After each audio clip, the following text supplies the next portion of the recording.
Good evening. Tonight, the embattled director of Metro Schools faces some of the most intense questioning he has ever faced from his bosses. School board members are now wanting to know more about how Dr. Shawn Joseph has run the district for the last 2 years. News Channel 5's chief investigative reporter Phil Williams first raised many of those questions. Phil?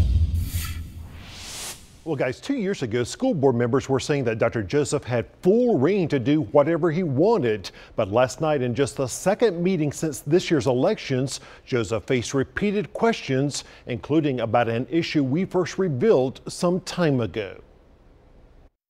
2 years after News Channel 5 Investigates first exposed Dr. Shawn Joseph's use of a driver, 2 years after our hidden cameras showed the driver getting paid to chauffeur the school director around town, even waiting for an hour while Joseph attended to personal matters. Does Dr. Joseph still have the driver? If so, how much is this driver? New school board member Fran Bush wanted to know if taxpayers are still paying for Joseph's convenience. We do have a driver that is a bus driver for the district. It comes at a time the district faces a critical shortage of bus drivers, forcing some children into long rides to and from school. Is when he's not doing work with me, he is driving students in the district, so there's no cost. And we need that bus driver for kids. One of Joseph's staunchest critics, Amy Froeg, questioned why a bus driver would be sitting around waiting for the school's director instead of driving kids. So even if he doesn't have a specific route, if we're having problems with routes for children, you do not need to be using that driver. That driver needs to be taking care of our children. In order for us to get to that level where this city needs, as far as transparency, making sure that we're on the right track and that we're moving our schools forward, we have to have these tough conversations, and we have to hold the superintendent accountable. That's our job. And there was a Channel 5 news story last night. Froeg also expressed frustration about the sexual harassment lawsuit involving former middle school principal Sam Braden.